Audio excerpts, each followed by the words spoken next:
tanya tentang strategi kemandirian pangan dan juga bagaimana meningkatkan pendapatan petani. Silakan Ya, Pak Anies. Baik, terima kasih Pak Firly.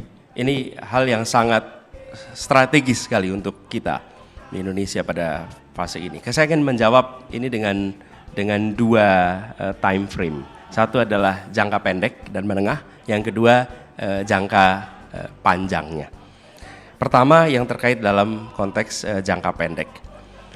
Produktivitas pertanian kita ini rendah. Ditambah lagi tadi usia petani kita rata-rata sudah usia senior.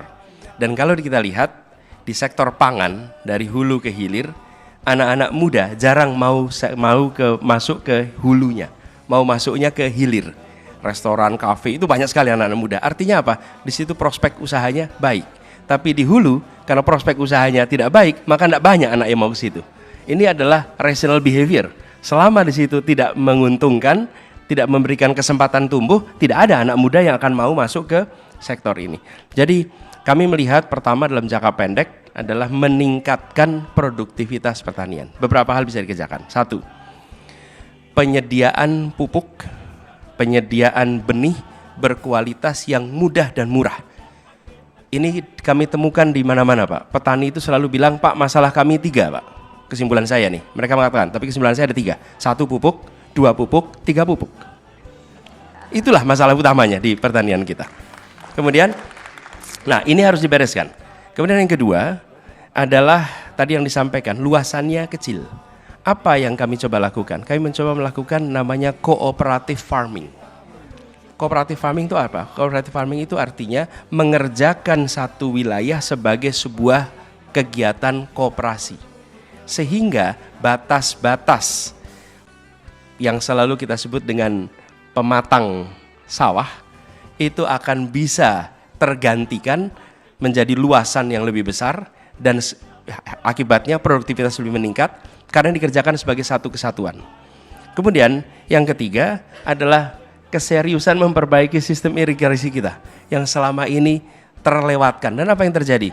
Petani kesulitan soal air, muncul usaha penyewaan pompa, tapi tidak membereskan soal irigasinya. Irigasi kita ini harus dibereskan dan sudah bisa dibilang lebih dari 25 tahun itu tidak diseriusi.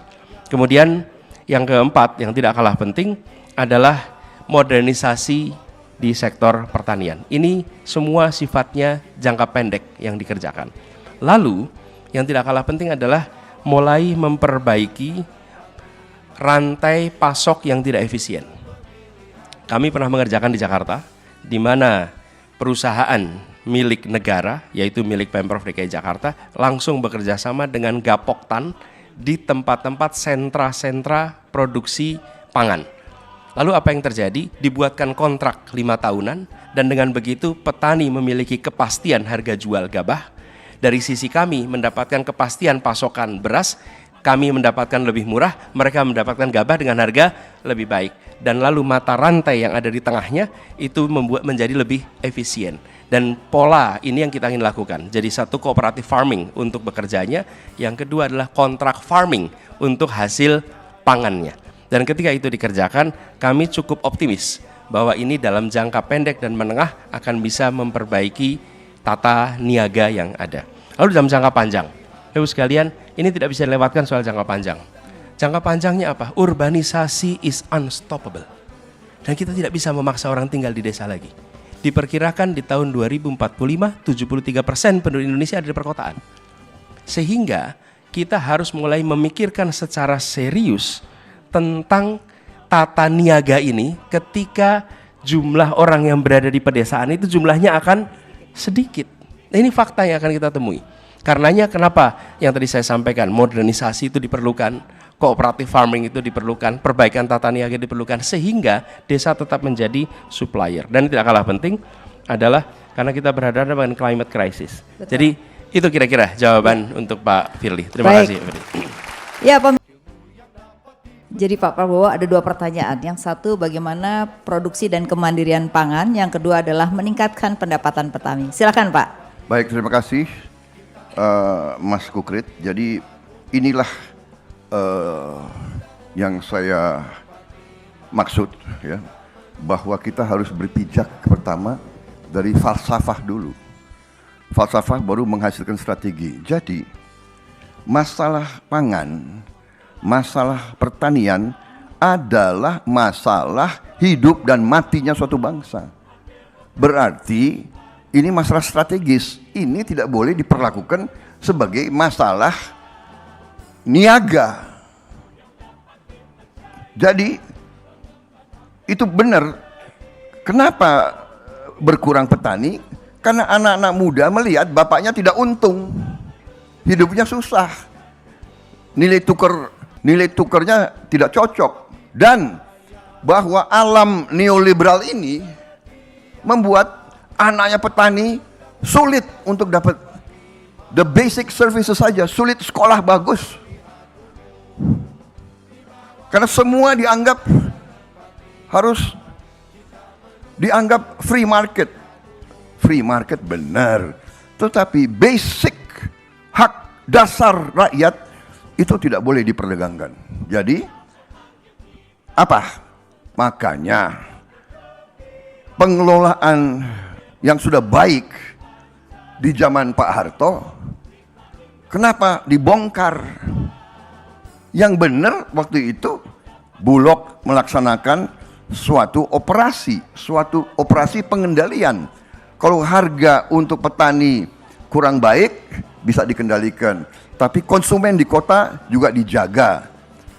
Tapi waktu itu kita menyerah kepada IMF, ya kan? Kita percaya bahwa mereka cinta sama kita, padahal tidak ada. Dalam hubungan antara negara tidak ada rasa cinta. Yang penting adalah kepentingan mereka. Kalau kita ambruk, nggak ada urusan bagi mereka, ya kan? Saudara-saudara, saya bukan anti Barat.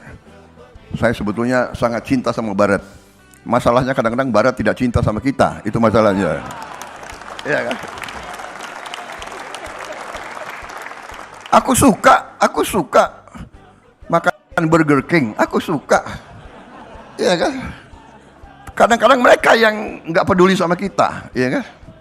Jadi keberpihakan, pengelolaan pupuk harus ke petani. Jangan pupuk banyak perantaranya, ya kan? Dan jangan dibiarkan diperdagangkan. Itu pupuk subsidi untuk rakyat, benih dan sebagainya. Kemudian salah satu strategi yang paling utama adalah food estate, lumbung padi yang sudah digagas oleh Pak Ibnu Sutowo dari tahun 70. Jadi sudah hampir 50 tahun yang lalu. Dan ini satu-satunya jalan. Karena faham orang-orang neolib, tidak usah untuk apa beli beras dari petani Indonesia, beli aja dari petani Vietnam, lebih murah. Padahal kalau dia tutup, dia tidak mau jual, kita makan apa? Saya sudah bicara bertahun-tahun. Ada rekam digital, rekam cetak saya semua. Dari berapa tahun kita harus punya food estate yang besar. Tapi kita harus bantu semua petani kita. Kita harus bikin petani makmur. Jadi anaknya petani mau jadi petani. Seperti di Jerman di mana-mana. Dia kerja di ladang sore, dia naik mobil, dia ke disco malam-malam. Ya. Saya pernah ke desanya Jerman. Bau tai sapi, tapi mobilnya Golf, rumahnya bagus. Sore-sore dia udah langsung ganti baju, malam-malam dia dansa di disco. Anak-anak muda mau jadi petani di Jerman. Kita harus bikin anak-anak muda Indonesia mau jadi petani di Indonesia. Terima kasih Pak Sarman. Jadi itu tadi Pak pertanyaannya. Yang menarik memang petani tua makin banyak, yang muda nggak mau jadi petani, tapi kan kita mau jadi mandiri pangan. Silahkan dijawab. Boleh nggak saya jawab satu sesi besar ini untuk tahan pangan saja, jangan ada pertanyaan yang lain. Banyak Pak, pertanyaan 9. Iya, mohon maaf ini karena waktunya terbatas. Satu, sudah betul jawabannya tadi sudah disinggung sedikit. Modernisasi pertanian, nggak ada pilihan lain. Saya habis dari sawah ini, sepatu saya masih semuanya kena, habis dari sawah tadi, beratus hektar dalam satu pilihannya. 3. 1, sapi. 2, kambing. Yang ketiga, unggas Pak. 3. Itu pilihan yang mereka beri. Maka sebenarnya kalau kemudian korporatisasinya itu bisa dilakukan, mengajak anak muda dilatih, SDM-nya bagus, saprotan-saprodinya. Praktek ini sudah terjadi. Tapi saya lihat kenapa hanya anak-anak ini yang mau melakukan. Satu, dia punya ideologis. Kami akan melakukan karena kami ingin tahan dan daulat. Tapi yang lain enggak menjanjikan. Lebih baik jadi pegawai di Kadin gitu Pak. Nggak mau Pak dia. Maka insentif mesti diberikan dengan cara itu. Anak muda Pak, saya tanya kenapa Anda nggak mau ke sawah? Kenapa nggak mau beternak? Bau kotor. Tapi ketika saya menemukan anak-anak muda yang ideologis itu Pak, kasih kami pelatihan dan teknologi Pak. Mudahkan bibit. Ada dari kementerian, lembaga riset, BRIN, perusahaan. Sebenarnya ada ABG lah, bukan anak buah Ganjar. Tapi ini ada akademisi, ada businessman, ada government. Kalau kemudian ini bisa kita wujudkan Pak, dapat Pak. Yang Pak, kalau ini tidak dirangkum dalam satu data pertanian Indonesia, jebol Pak. Lahan kita nanti akan tidak tercatat dengan baik, maka ketika kita akan, wong ini data petani kok. Berapa luas lahannya, tempatnya di sana, di mana, pakai geotek, maka distribusinya mestinya bisa. Tingginya harga pangan yang namanya beras itu karena produksi kita rendah. Sebenarnya, tapi kita berikan berikutnya kepada yang lain. Ini menarik Pak, jadi korporatisasi dan high teknologi akan dilakukan dan petani juga bisa mendapatkan keuntungan karena ada bisnis lain di luar itu ya Pak? Karena ada bisnis lain mendapatkan nilai tambah dan Baik. ingat, hasil riset di Indonesia yang terbanyak adalah pertanian. Kenapa kita tidak pakai? Pakai dong. Wah luar biasa. Kasih tepuk tangan karena ini satu hal yang menarik, kita bakal mandiri pangan kalau Pak Ganjar jadi presiden.